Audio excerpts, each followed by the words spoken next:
তৃতীয় স্থানটা হানি করেছে, ও যতক্ষণ বাইরে ছিল ও ততক্ষণ ইনকাম করেছে খুব ভালো, ঠিক আছে।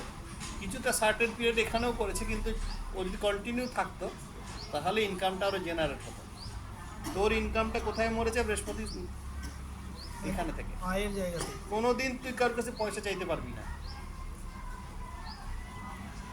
পাওয়া পয়সা তুই চাইতে পারবি না। বৃহস্পতি একাদশে বসে আছে, যে পয়সাটা দাও, এটা তোর হবে না, হয়েছে। ঠিক আছে। আবার কোনোদিন কারো পয়সা মেরেও নিতে পারবি না, এটাও সত্যি কথা। হ্যাঁ, ওটাও তোর তাহলে লগ্ন থেকে তৃতীয় দৃষ্টি দিচ্ছে ভ্রাতা ভগিনী, তোর পক্ষে তোর ভাই তোর পক্ষে থাকে, ঠিক আছে। লগ্ন থেকে পঞ্চমী দৃষ্টি দিচ্ছে, মানে হচ্ছে এটা পূর্বজন্মের কর্মফল, এটা শুদ্ধ কর্মফল আছে। তার সঙ্গে কি দিচ্ছে না, প্রতিভাবান করছে পাঁচে, পাঁচে। সপ্তমী দৃষ্টি দিচ্ছেন, মানে হচ্ছে লাইফ পার্টনার। নবমে।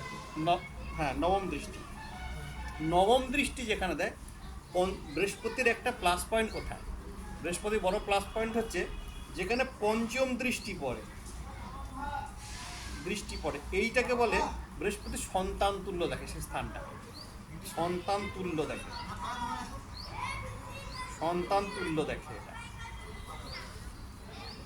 যেখানে 5 নম্বর দৃষ্টি পড়ে, বৃহস্পতি পঞ্চম দৃষ্টি হচ্ছে সন্তান তুল্য দৃষ্টি, অর্থাৎ যেখানে দেখছে 5 নম্বর দৃষ্টি দিয়ে, সেই ঘরটা তার কাছে কিন্তু সন্তান তুল্য, ঠিক আছে। এবারে যে ঘরটাকে নবম দৃষ্টি দিচ্ছে সেখানে, এটা হচ্ছে নবম দৃষ্টি। নবম দৃষ্টি হচ্ছে, এটাকে বলছে সেই ঘরটাকে গঙ্গা জলের মতো পবিত্র করছে, ভাগ্যের জায়গা। ঠিক আছে। নবম দৃষ্টি যেখানে দিচ্ছে, কারণ যে নবম দৃষ্টি হচ্ছে যেটার সঙ্গে ধর্মকে রিলেটেড করে, হ্যাঁ, হ্যাঁ, তার মানে ওই ঘরটাকে ধর্মভাবটাকে আরো বাড়িয়ে দিচ্ছে, ঠিক আছে। বৃহস্পতি তাহলে 5, 7, 9 আর গুরুর জায়গাতে। গুরুর জায়গা, গুরু আশীর্বাদ, গুরুর নবম দৃষ্টি, গুরু ভাগ্য ভালো হয়। হ্যাঁ। তার মানে এই ঘর তো, তার মানে যে ঘরগুলো তো নবম দৃষ্টি পড়লো, পঞ্চম দৃষ্টি, এই ঘরগুলো ভালো হয়ে গেল। 3 নম্বরটাও বললে?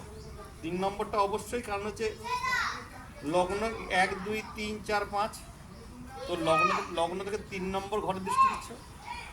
একাদশে থাকলে তো দৃষ্টিটা 3-এ পড়বেই।